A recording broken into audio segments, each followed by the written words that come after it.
You guys all rolling? You guys good? Yeah. Okay.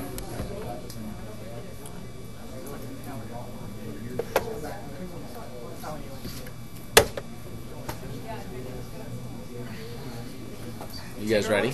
Yeah? Like to welcome everyone out today. No, you're not ready? No, Oh, okay. All right. Would especially like to thank members of our women's basketball team who are here today, members of the search committee for coming. Very nice to have all of them. Wanted to thank, first off, the members of our search committee for spending the time and the resources that they did to make this search as successful as possible. Dr. John Fitzpatrick from the PE department was very instrumental. Jerry Miller from KISU Radio and voice of the Bengals for women's basketball. Matt Stewart, Director of Academics in the Athletic Department. Nancy Graziano, our Associate Athletic Director. And from the community, L.D. Bartlome. All of them were very, very instrumental in this. Wanted to thank them. It was nice to get the search done as soon as possible. We started off our search with over 50 resumes and applications that came into the athletic department. We narrowed those down to 12. Those 12 we did reference checks, called as many people as we could. Each person from the search committee called on 3 different of those candidates so that each one was covered by a couple people. We narrowed those down to 8 people with whom we did phone interviews and tried to put those in order. Our top 2 candidates were by far the best 2 candidates, and we decided that because they were so far ahead of our 3rd candidate to only bring in 2. And so it was very, very nice to have all of those resources to bring those in. After the review, the reference checks, and all of the visits on campus, I recommended to President Bayless that we offer a position to Seton Sobolewski, assistant coach from the University of California, Riverside. Seton comes to us from UC Riverside, where he spent the last 6 years as an assistant coach for them. One of the areas that he has worked a great deal in has been recruiting for UC Riverside. During his tenure at the school, where they've moved from Division II to Division I, he brought in student athletes that did a very good job for them, garnering such awards as Big West Conference Player of the Year, Big West Defensive Player of the Year, Big West Conference Freshman of the Year, and also 2 conference tournament MVPs from that same conference. And so we are very lucky to have him. He's a great find. Will do very, very good things for us. So it's my pleasure at this time to introduce Seton Sobolewski.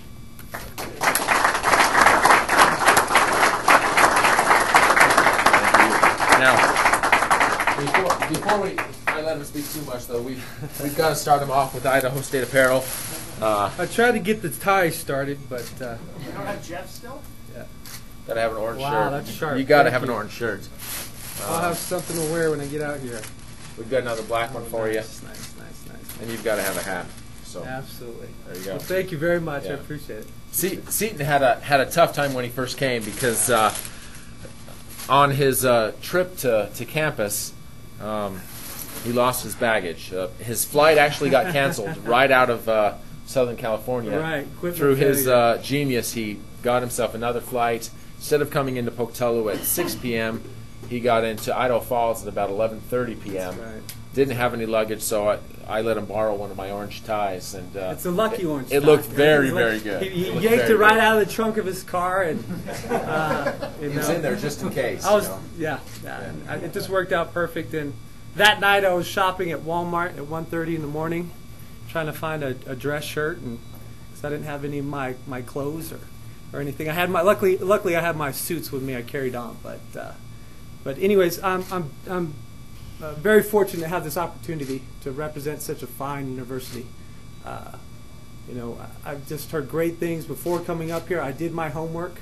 I've watched a lot of game film on the returning players. I've got some game film waiting to go home with me when I go back to Riverside to watch on the incoming freshmen. And the research I've done has just shown that this is just a great place to be. Two of the biggest factors to me was, one, Pocatello, a great place to raise a family. I'm moving into a phase of my life where I'm getting ready to get married in the next year. I want to have a family. I want to raise some kids. Pocatello is similar to what I know in Flagstaff, Arizona, where I grew up. It's a town about 65,000. So I'm really excited about Pocatello. Number two is I'm excited about Idaho State. This is a program that's proven that it can win. Coach John Newley had a tremendous amount of success here. I'm filling some big shoes, but I am excited about the challenge. I think that it's a good job, and I think that I'm not one of those type of people who's applied for every position that's opened. I have assistant coaching friends. I know other coaches that will apply for every single job that's opened. And I'm not that type of person. I have a select few jobs that I have always kept my eye on. And they're jobs that I always felt you could win. And this is a job that I felt that you could take and you could win here. You have great community support. You've got a great university. You have prestigious academics here. You've got a president, vice president who are going to stand behind athletics and are investing in the future growth of the athletics here. So with all that said, if there's any questions you'd like to ask? As we tend to, in our recent press conferences, name and where you're from, so people know kind of who you guys are. We'll eventually have a press conference where that doesn't happen. Coach, I'm Tony with Channel 3 here in town. Congratulations. Tony, nice to meet you. Nice to meet you. Got to ask you first off, I'm sure you know that Idaho State has just lost the two best players the university possibly has ever seen. Mm-hmm. Where do you go from here to make sure that we can get winning as soon as possible? Well, it's funny you mentioned that. I actually did some crunching of the numbers and looking at stats, and with the loss of Lightfoot and Natalie Doma, you lost 55% of your scoring. And I was asked that question during my interview. And how do you compensate for that? Well, I think that the sure answer is the motion offense. And it's what I know very well. The motion offense will make all 5 players a threat on the floor. If you look at some stat sheets from our teams in the past at UC Riverside, you would see that we'd have 1 or 2 players who averaged in the double figures, around 12 to 16, maybe 17. But after that, on the stat sheet, you'd see a whole bunch of 8s and 9s. And the reason why that is because it spreads out the scoring. And I think the returning players especially, I still need to learn more about the incoming freshman and the incoming JC transfer. But I think with the players that we have returning, they're very good motion offense kids. They can dribble, they can pass, they can shoot. They have a good feel for the game. They play the game with intelligence. And I think that's going to be our resolution to that. That and preparation. I'm a big game film guy. I'm going to be watching a ton of game film. We've got some really good digital editing equipment that's going to break things down. We're going to be very prepared for every game. And I think that our motto some games is going to be, well, if we can't just beat you on talent alone, we're going to outwork you. We're going to D up. And that's what we've been known for at UC Riverside. I'm going to bring that here. We've been able to make games ugly at UCR that we couldn't win.